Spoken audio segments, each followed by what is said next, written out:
received an email that I sent out yesterday, which indicated what the Nazis had done in 1935 by issuing the Nuremberg laws, which, among other things, required that Jews register themselves, that they couldn't intermarry, that they couldn't run a business.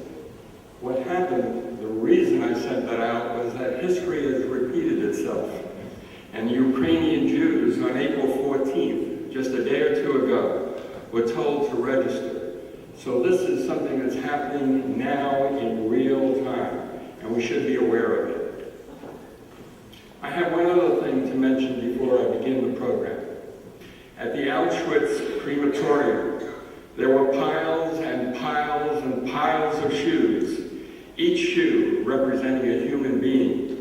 Humans had become treated as objects, not people. They were reduced to being just simply a pile of shoes. Once again, our congregation will participate in the Holocaust Shoe Program. This project collects used shoes in remembrance of when Jews entered the gas chambers and distributes them to needy charities. It is simply another effort by our congregation to turn an example of human cruelty into a redemption act of kindness.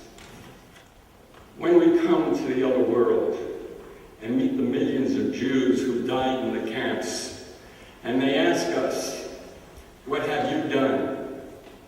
I will say, "I did not forget you." Each year, we at Temple Oseh Shalom present a Yom HaShoah, or Days of Remembrance program, to remember the Holocaust and the atrocities inflicted on millions of people, both Jewish and Gentile. The United States Congress created the United States Holocaust Memorial Museum in Washington, D.C. The museum is a treasure of information and research material, and it chooses the theme for each year's observance. This year, it has designated Confronting the Holocaust, America's Response, as the theme for 2014. In recent past, we have focused on different issues relative to the Holocaust, such as, in 2012, stories of rescue, the righteous Gentiles. Well, last year's theme, never again, heeding the warning signs. This year's theme is a very difficult one that might seem confrontational to some, certainly open to much discussion, for we shall be examining the American response to the Holocaust from a point of view of action or inaction. Did America respond soon enough with appropriate action to save lives and alleviate the plight of thousands of displaced persons? Or, when America did take some action, was it too little, too late? Now, before we go forward, let me ask the question. Are there any history majors amongst you, or people who have specifically studied the Holocaust? Raise your hand, just let me see. You studied. Who else? You have. I have here material from the Holocaust Museum. What they've done is they've created a timeline of events, several hundred in fact, that influenced history. Understand, I'm merely the messenger. I've looked at these, and they are concise and hard and cold facts. I've shortened the list considerably and have it here should anyone care to view it. For now, allow me to describe two events separated by approximately 5 years that raise questions about the responses of the United States to the widespread persecution and mass murder of the Jews of Europe. What can we learn today from American action or inaction in the face of the refugee crisis in the spring of 1939, and then subsequently the deportation of Hungarian Jews some 5 years later? What are the warning signs we should look for to help prevent future genocides? What is our responsibility as individuals or as a nation when confronted with such crimes? Let me give you an example. In May 1939, a passenger liner, the SS St. Louis, carrying 937 people, almost all of them Jews fleeing Nazi persecution, left Hamburg, Germany for Havana, Cuba. Those on board the ship had landing permits to enter Cuba, but a Cuban law invalidated them before the ship arrived. All the passengers were refused entree upon arrival, and the St. Louis sailed along the coast of Florida within sight of the lights of Miami, while those on board desperately sought to land in the United States. Media on both sides of the Atlantic brought attention to the refugees' plight, and some passengers even cabled President Franklin D. Roosevelt, asking him for help. There was no response. U.S. immigration policy at the time made it very difficult for refugees to enter the country, in part because Americans were afraid the newcomers would take away their jobs.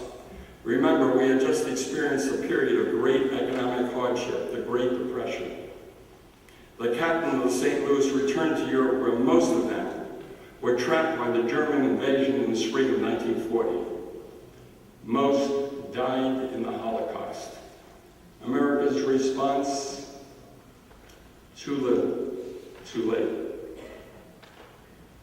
Another event, almost 5 years later, in the spring of 1944, the Jews of Budapest also faced certain death at Auschwitz. Until then, the Hungarian government, while subjecting them to discrimination and persecution, had refused to permit deportation of Hungarian Jews to the killing centers. After Germany occupied Hungary in March of 1944, newly installed Hungarian authorities deported 440,000 Jews to Auschwitz. Americans could not claim ignorance of what was happening in Europe or the murder of Hungarian Jews. The U.S. government had received official reports earlier labeling the final solution the Nazi plan to kill all European Jews. Newspaper articles told of huge gas chambers arranged for mass murder and described other atrocities. In a December 1942 radio broadcast listened to by millions, popular newsman Edward R. Murrow described a horror beyond what imagination can grasp. There are no longer concentration camps. We must speak now only of extermination camps. America's response: too little, too late. Finally, news about the annihilation of European Jews spurred some Americans in Washington to take action. John Paley and several of his associates at the U.S. Treasury Department were deeply troubled by both the news from Europe and their discovery that State Department officials were desperately deliberately downplaying information about the final solution. When Paley and his staff learned how the United States was hindering the efforts of refugees from entering the country, they wrote a report. Listen to the title of this report.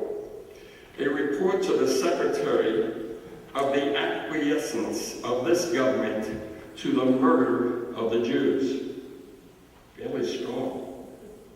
The report went to Treasury Secretary Henry Morgenthau, urging intervention and warning that if immediate steps were not taken to protect Jews, the U.S. government, quote, will have to share for all time the responsibility for this extermination, end quote. Very strong, I thought. Morgenthau finally agreed to press Roosevelt because Paley and his staff had threatened that if he did not do so, they would resign from the Treasury, call a press conference in Washington, and rip the lid off the entire State Department refugee scandal. Morgenthau finally agreed to take the memorandum to the president, and he did so January 16th of 1944. The result was the establishment of a War Refugee Board. President Franklin D. Roosevelt named Pele the head of the newly established War Refugee Board, tasked with the immediate rescue and relief of the Jews of Europe and other victims of enemy persecution. In this role, Pele worked tirelessly to save Jews in Hungary and elsewhere in Europe. Today, the board is credited with saving some 200,000 lives during the Holocaust. Nevertheless, acknowledging the enormity of human loss in the Holocaust, Pele could not hide his frustration in summarizing the board's impact as he said, "Too little, too late." These examples from the Holocaust encourage reflection on contemporary cases of genocide and what we as individuals or as a nation can do, particularly as we mark the 20th anniversary of the Rwandan genocide this year.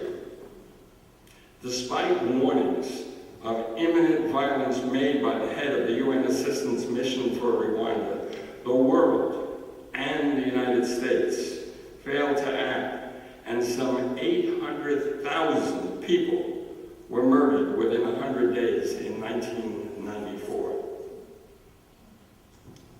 President Bill Clinton later reflected on the U.S. government's failure to respond.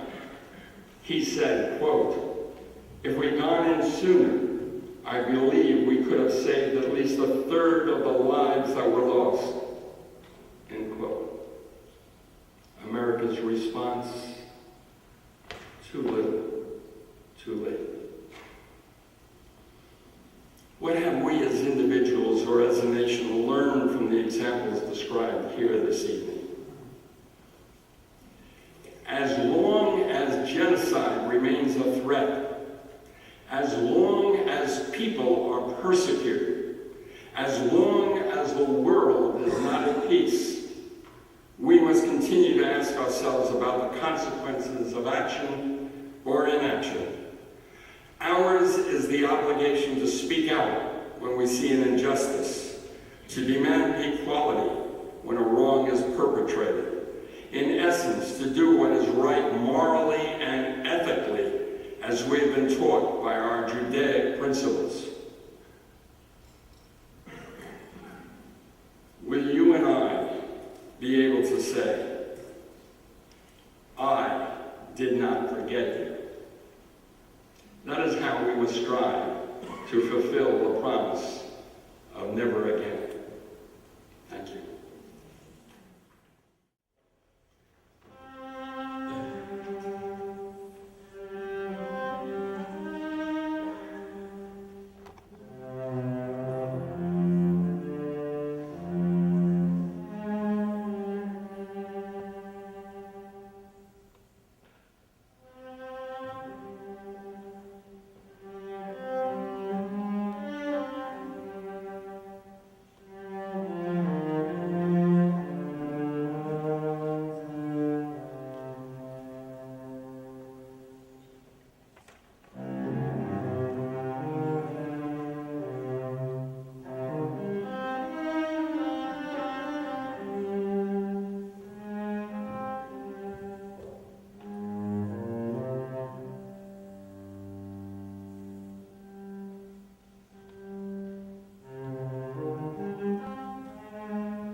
With this candle of remembrance, we vow to remember the struggles and suffering of the past. Hitler's goal was not to end life, but to wipe out its memory as well. If we forget those who perished, they died a second time. We will remember.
and the word of the Lord from Jerusalem. With this candle, we give thanks for the land of Israel and for the message that the people of Israel live. May Israel, our holy land, stand for much more than physical survival alone. May it stand for justice, for hope, and for peace.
of sugar and hunted like an animal. Mani Steiner Halayla Zeh Mikol Halaylos. How different is this night in the web from any other nights, regardless of location and time. Jews all over the world memorialize the tragic event of 6 million of their brethren, almost 50% of the Jewish population perished in the Holocaust. I was witness to this event. It is rather traumatic to me to relate about it. On November 2nd, 2042, I stood alone in the field, hunted, and wondered, nobody's with me anymore. This is war to survive. I made this decision then. My mission is never to forget to speak, not maybe my own experience, but hate. Hate is the disease of humanity.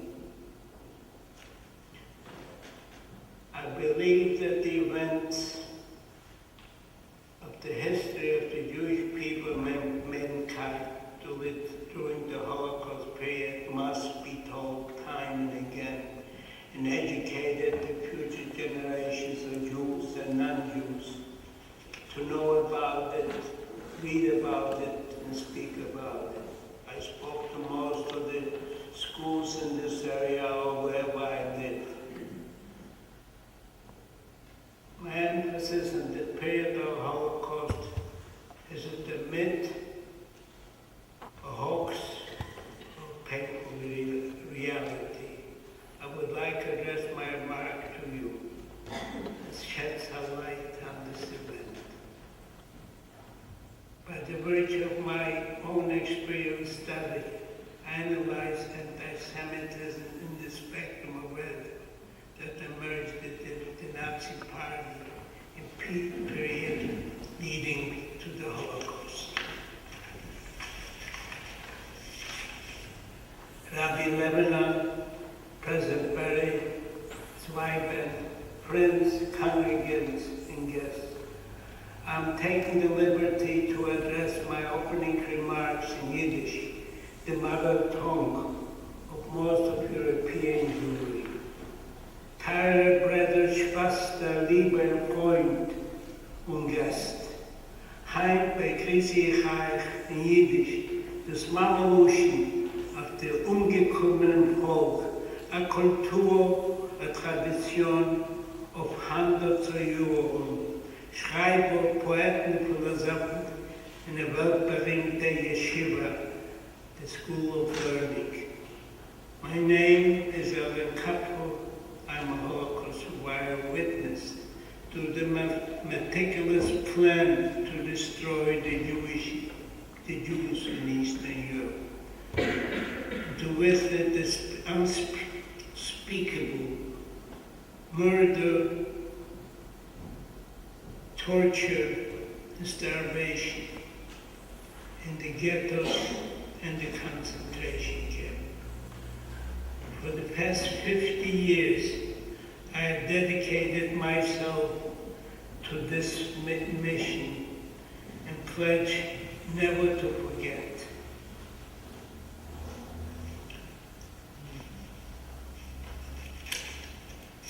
The world was silent when Jews were taken to crematoria, and only even the American Air Force was at the gates of Auschwitz and Buna, and just to bomb the railroad tracks would delay the murder of 10,000 people from Hungary. 50 years, and this is my mission after my survival.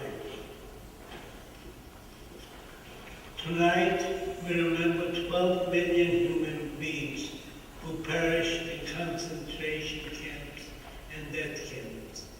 Among them, 6 million Jews, 250 children of mixed marriages or handicapped who died by injection, homosexuals, union leaders, and people opposed to the regime died in Dachau or by shooting. Atrocities continue today in Iraq, Darfur, the Ukraine, many other countries throughout the world. Humanity has not learned from its past experience.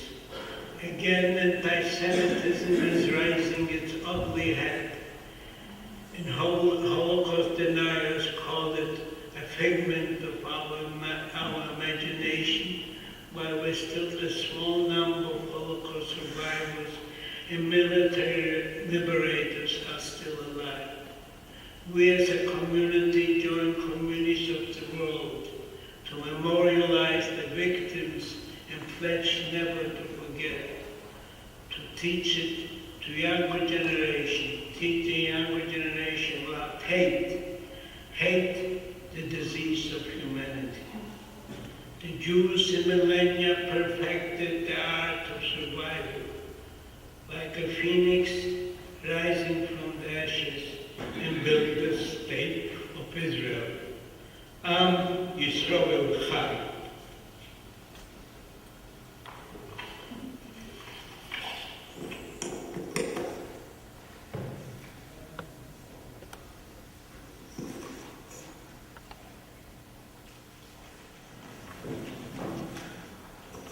The Creed of a Holocaust Survivor by Alexander Kimball. I believe with all my heart in the natural goodness of man. And despite the blood and destruction brought by one man trying to be God, in the goodness of man I still believe. And I believe with all my heart that God gave man the blessing and the curse. And man can select the curse of envy, hatred, prejudice, or the blessings of love, harmony, and beauty. Despite the painful curses of the past, in the blessings of the Creator, I still believe. And I believe with all my heart that God has created a beautiful world. The sun, trees, flowers, and the bees. And the best way to serve God is to enjoy the fruits of His labor of love. Despite the painful memories of the past, in the joyful celebration of life, I believe. And I believe with all my heart that God has created man in His own image. And that the killing of man is like the killing of God. Despite the massacres in Rwanda, or the cleansing in Bosnia, the folly of Muslim fanatics, or the cruelty of a Pol Pot, in the love and compassion of the Creator, I believe. And I believe with all my heart that the Messiah and the kingdom of heaven will come. When man will conquer his destructive urge and will learn to live in harmony with nature and himself. When all the creatures of hate will be silenced and man will learn to become his brother's keeper. When man will stop killing man in the name of God, and nations will stop lifting up weapons against nature, against nations.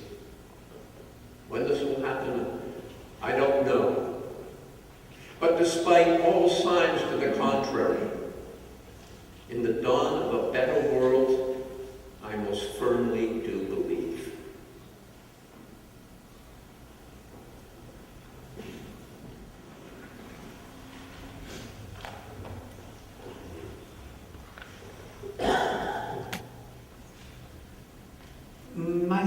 father's face came before me today. When I heard the news about Jews being told they must register in the Ukraine, his mother, father, sisters were murdered by the Nazis in the Ukraine. Once again, they have lifted their ugly heads, and once again, I feel the terror they bring. We must not be complacent. We must act, and we must act now.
Recently, the Knesset members in Israel visited Auschwitz. It was on that occasion the President of the State of Israel, Shimon Peres, said, quote, "The Holocaust will not sink into the dark hole of history. It is here with us, burning real. It resonates as we step on the stones of the ghettos. It floats like a ghost in the barracks of the camps. It cries from the prayer shawls, the hair, the shoes that we see with our own eyes. It is reflected in the photographs of the babies in their mother's arms," end of quote.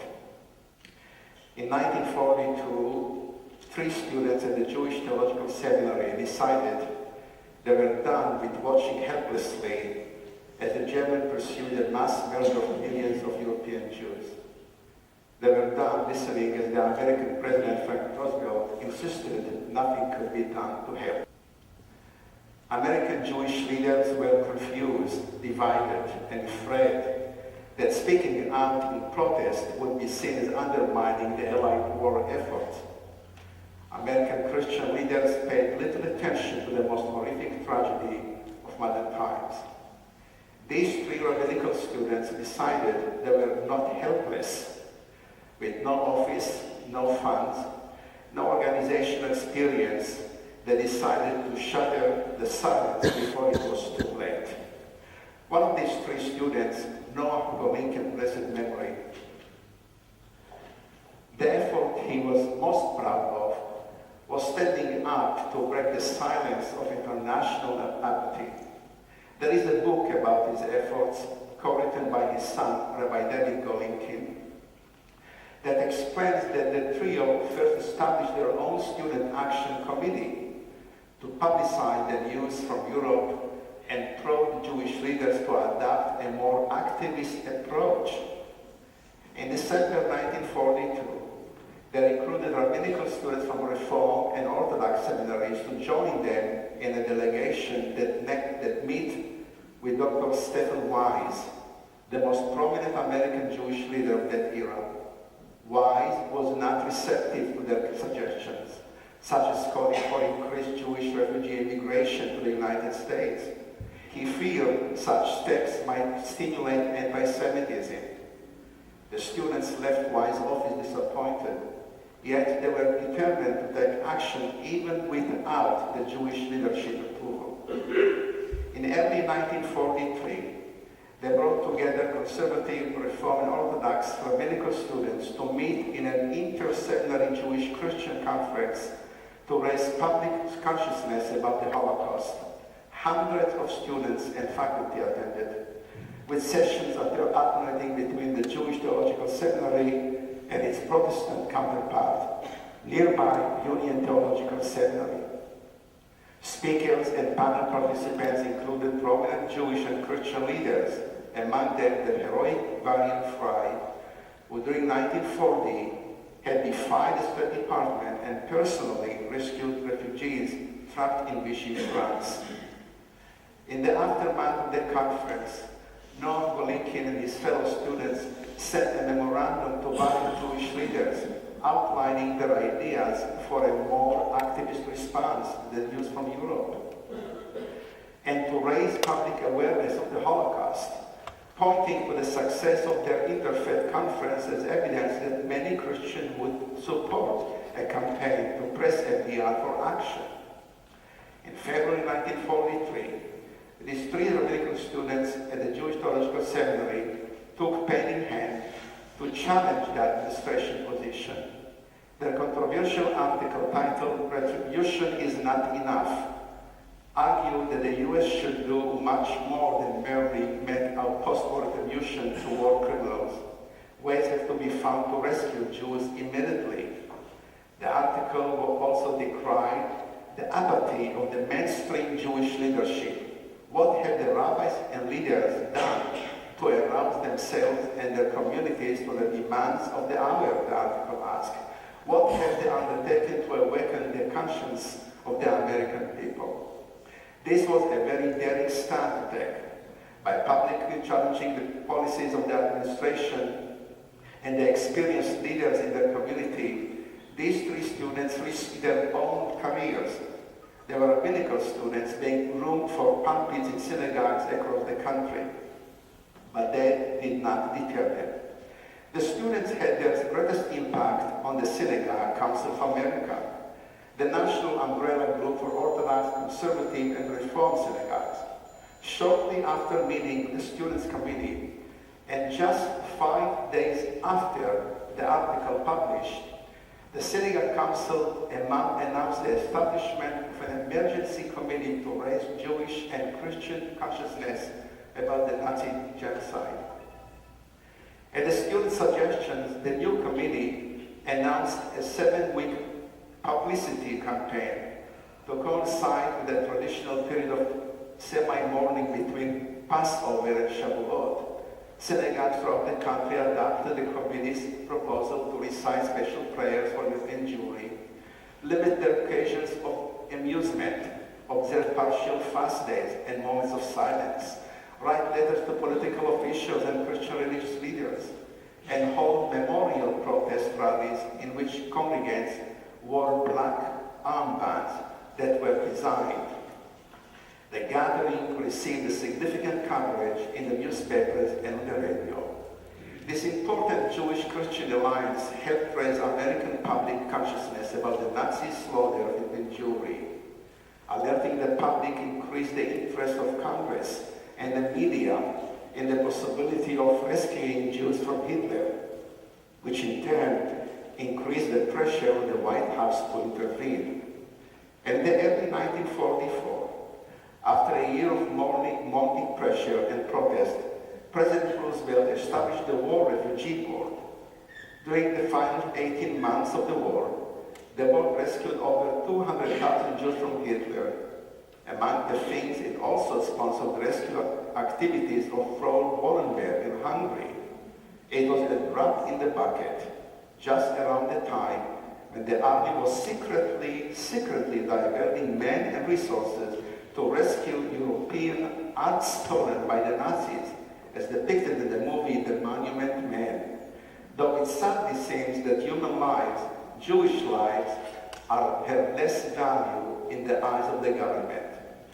Rabbi Noam Golinkin and his colleagues always insisted that their efforts were nothing more than a drop in the bucket, and yet they did shake the Jewish wall, and that was the first crucial step in the process of shaking America's conscience.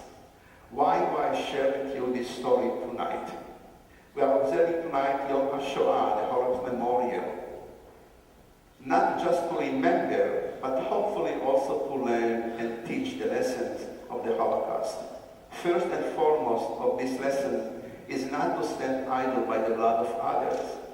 No one is powerless to help. Noam Golinkin and his young colleagues proved it. They could not save everyone, but at least hundreds of thousands of Jews, and their descendants survived because of their efforts. They made a difference. They remind us that none of us is ever powerless in the face of tragedy and terror. Each of us can make a difference. This leads us to the second reason I share with you the story about Noam Golinkin. The Torah reading for these days is Parshat Kedoshim. God commands us, quote, "You shall be holy, for I, the Lord, am holy," end of quote. How are we to be holy? We are to love our fellows as ourselves. We are to care about others. We are to care about the deaf and the blind. We are to care about the weak and the poor. We are to care about those who work for us. We are to care about the people who drive us crazy or make us angry. We are to care and act on our caring. How do we make a difference? For each of us, the specifics may be different, but the general answer is the same: by standing up to do something. We can all make a difference in some way. That is what Rabbi Golinkin's story teaches us. That is what the Torah reading these days is teaching us too on this Shabbat. To our shame, there remain some who learned nothing. Young skinheads, false scientists dressed in false suits. Yes, there remain those who forget the Holocaust, those who deny it. The civilized world must ask itself how in such a short space of time, after the crematoria were extinguished, it is still possible for the leadership like that of Iran to openly deny the Holocaust and threaten another.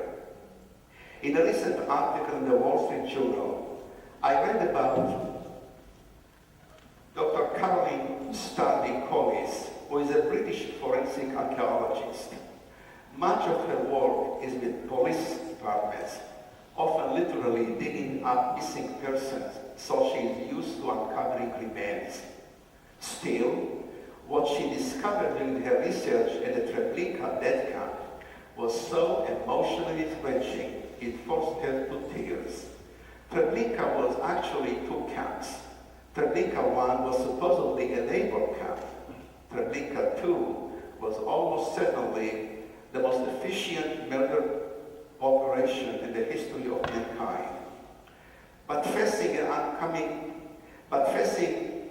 oncoming Soviet army, the Germans destroyed the building, dug up mass graves, and burned the bodies, forced local people to spread the ash and planted trees to cover over what had been the camp.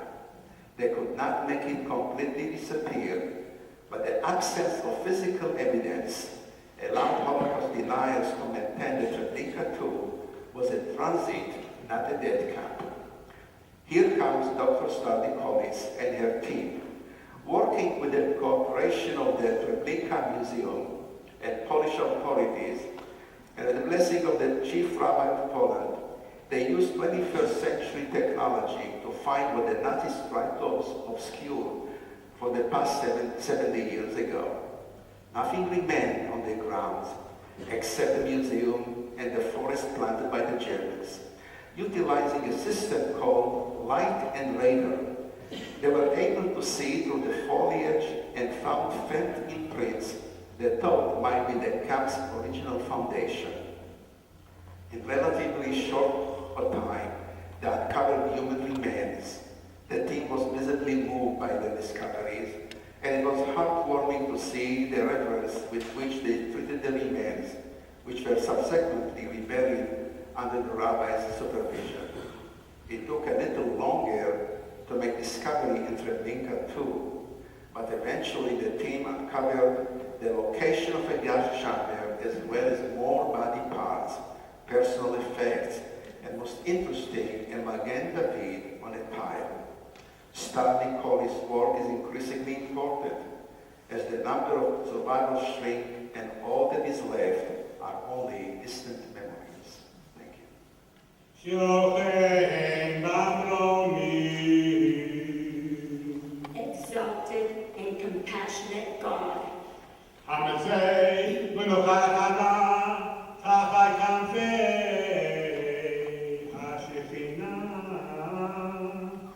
grant perfect peace within the shelter of your divine presence.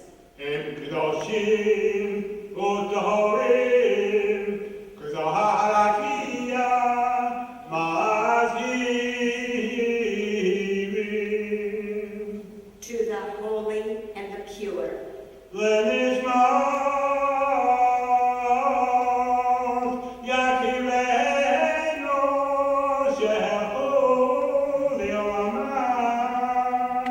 to the souls of all our beloved who have gone to their eternal home.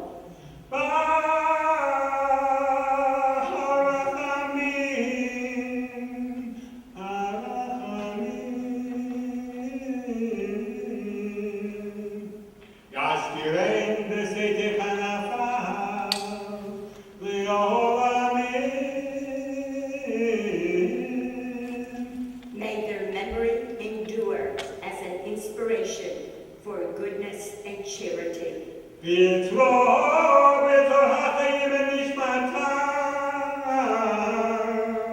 May their souls share the bond of eternal life.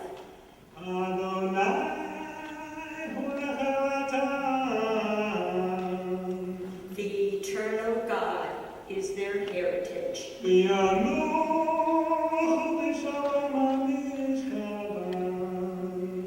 May they rest in peace.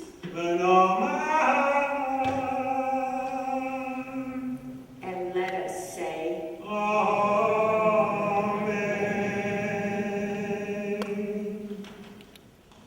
Yizgadal v'yizgadash shelei rabo.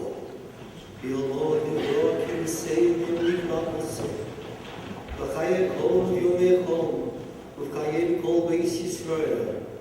V'agolov zman korim v'yimru omein. Yehi shmei rabo v'vak v'yolod v'mayim v'mayim. Yishtorach v'yistabach v'yisparach v'yisramam v'yislaseh. V'yishadar v'yishalem v'yisalav shemei l'kudisho v'richu. Leila b'kol b'chosal v'shirosal.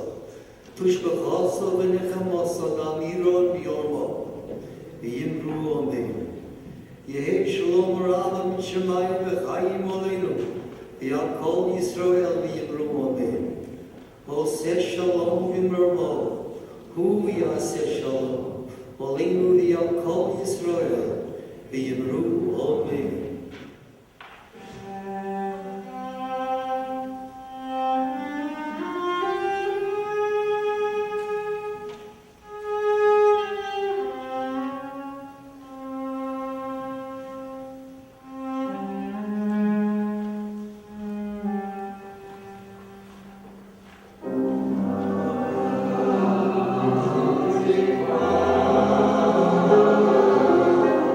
Amen.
Amen.